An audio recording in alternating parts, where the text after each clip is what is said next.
आज हम सुनेंगे पवित्र रमा एकादशी की कथा। यह वह दिन है जब भगवान विष्णु की आराधना से सभी पापों का नाश हो जाता है और मोक्ष की प्राप्ति होती है। रमा एकादशी भगवान विष्णु को समर्पित वह पावन तिथि है जो हमें भक्ति, संयम और सदाचार का संदेश देती है। आइए अब सुनते हैं उनकी पवित्र कथा। रमा एकादशी का दिन भगवान विष्णु की भक्ति के लिए बहुत शुभ माना जाता है। कहते हैं इस व्रत से सभी दुख दूर हो जाते हैं। चलिए अब शुरू करते हैं रमा एकादशी व्रत कथा। चतुर्मास की यह अंतिम एकादशी मानी जाती है। रमा एकादशी के बाद देवउठनी एकादशी आती है और चतुर्मास का अंत हो जाता है। साथ ही दीपावली से पहले रमा एकादशी के दिन माता लक्ष्मी की पूजा करने का सबसे अच्छा मुहूर्त माना जाता है और इस दिन के उपवास से ही माता लक्ष्मी की आराधना शुरू हो जाती है जो दीपावली पूजन तक चलती है। माता लक्ष्मी को रमा भी कहा जाता है, इसीलिए कार्तिक मास की इस एकादशी को भगवान विष्णु के साथ माता लक्ष्मी की भी पूजा करनी चाहिए। शास्त्रों के अनुसार माँ लक्ष्मी के नाम पर ही इस एकादशी को रमा एकादशी कहा जाता है। इस व्रत के करने से माँ लक्ष्मी का भी आशीर्वाद प्राप्त होता है, जिससे घर में सुख समृद्धि का वास होगा। रमा एकादशी पूजा विधि। रमा एकादशी पर भगवान विष्णु का माता लक्ष्मी के साथ पूजन का विधान है। इस दिन सुबह उठकर स्नान आदि करके निर्भीत होकर व्रत का संकल्प लेना चाहिए। पूजन के लिए सबसे पहले एक चौकी पर पीले रंग का आसन बिछाकर भगवान विष्णु और माता लक्ष्मी की मूर्ति स्थापित करें। भगवान का हल्दी मिश्रित जल चढ़ाकर अभिषेक करें। उन्हें धूप, दीप और चंदन का टीका लगाना चाहिए। एकादशी के पूजन में विष्णु जी को पीले रंग के फूल और वस्त्र अर्पित करें और माँ लक्ष्मी को गुलाबी रंग के गुड़ और चने की दाल का भोग लगाकर व्रत कथा का पाठ करना चाहिए। पूजन के अंत लक्ष्मी रमणा की आरती गाकर किया जाता है। इस व्रत का समापन द्वादशी तिथि की सुबह ब्राह्मणों को अन्न का दान और दक्षिणा देकर व्रत खोला जाता है। एकादशी व्रत कथा। धर्मराज युधिष्ठिर कहने लगे कि हे भगवान, कार्तिक कृष्ण एकादशी का क्या नाम है, इसकी विधि क्या है, इसके करने से क्या फल मिलता है, सो आप विस्तार पूर्वक बताइए। भगवान श्री कृष्ण बोले कि कार्तिक कृष्ण पक्ष की एकादशी का नाम रमा है। यह बड़े बड़े पापों का नाश करने वाली है। इसका महात्म्य मैं तुमसे कहता हूँ, ध्यान पूर्वक सुनो। हे राजन, प्राचीन काल में मुचकुंद नाम का एक राजा था। उसकी इंद्र के साथ मित्रता थी और साथ ही यम, कुबेर, वरुण और निभिशरण भी उसके मित्र थे। यह राजा बड़ा धर्मात्मा, विष्णु भक्त और न्याय के साथ राज्य करता था। उस राजा की एक कन्या थी जिसका नाम चंद्रभागा था। उस कन्या का विवाह चंद्रसेन के पुत्र शोभन के साथ हुआ था। एक समय वह शोभन ससुराल आया।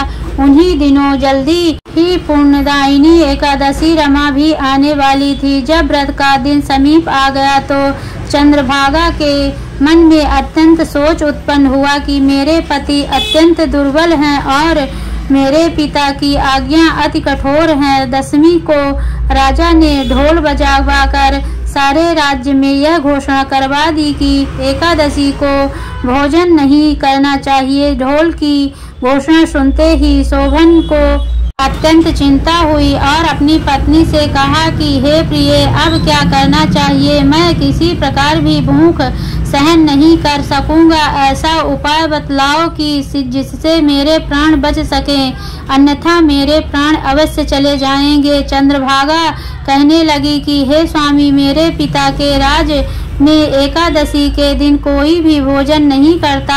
हाथी, घोड़ा, ऊंट, बिल्ली, गौ आदि भी तृण, अन्न, जल आदि ग्रहण नहीं कर सकते। फिर मनुष्य का तो कहना ही क्या है। यदि आप भोजन करना चाहते हैं तो किसी दूसरे स्थान पर चले जाइए, क्योंकि यदि आप यहीं रहना चाहते हैं तो आपको अवश्य व्रत करना पड़ेगा। ऐसा सुनकर शोभन कहने लगा कि हे प्रिय, मैं अवश्य व्रत करूंगा। जो भाग्य में होगा वह देखा जाएगा। धर्मराज युधिष्ठिर द्वारा कार्तिक कृष्ण एकादशी का नाम, इसकी विधि, उसका फल कैसे मिलता है, यह विस्तार पूर्वक बताइए। ऐसा पूछने पर भगवान श्री कृष्ण बोले कि कार्तिक कृष्ण पक्ष की एकादशी का नाम रमा है।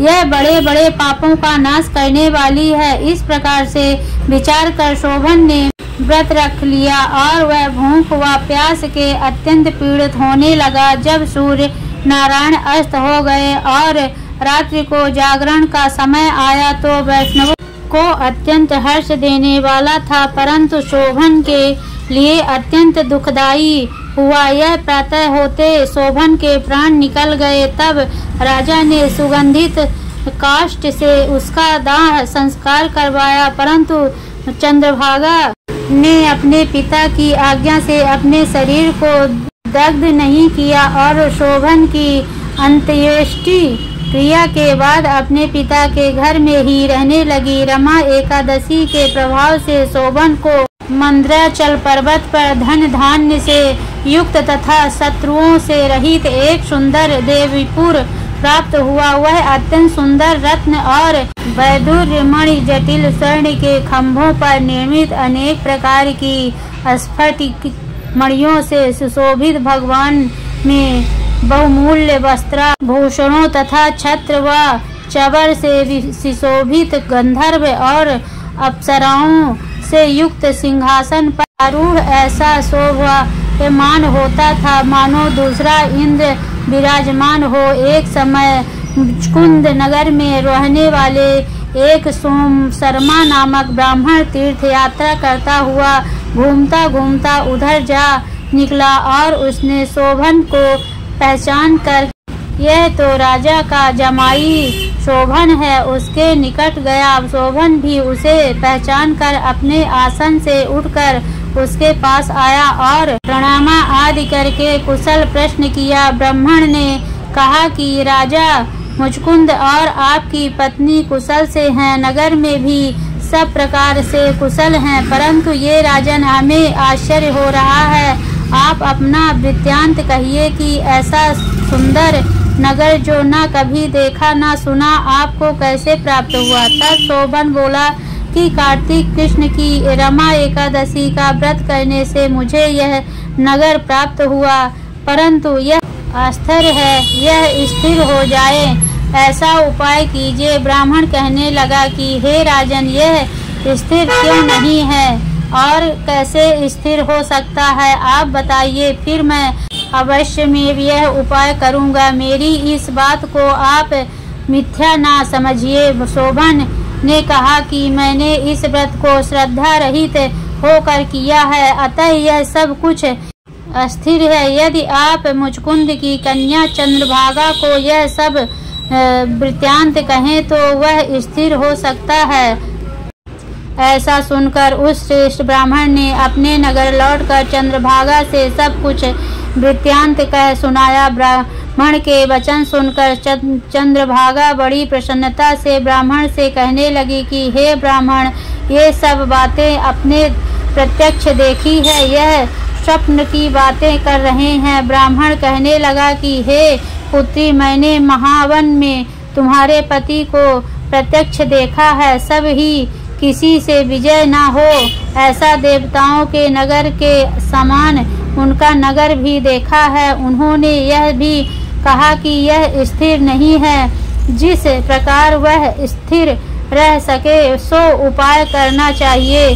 चंद्रभागा कहने लगी, हे विप्र, तुम मुझे वहाँ ले चलो, मुझे पति देव के दर्शन की तीव्र लालसा है। मैं अपने किए हुए पुण्य से उस नगर को स्थिर बना दूंगी। आप ऐसा कार्य कीजिए जिससे उनका हमारा संयोग हो, क्योंकि वियोगी को मिला देना महान पुण्य है।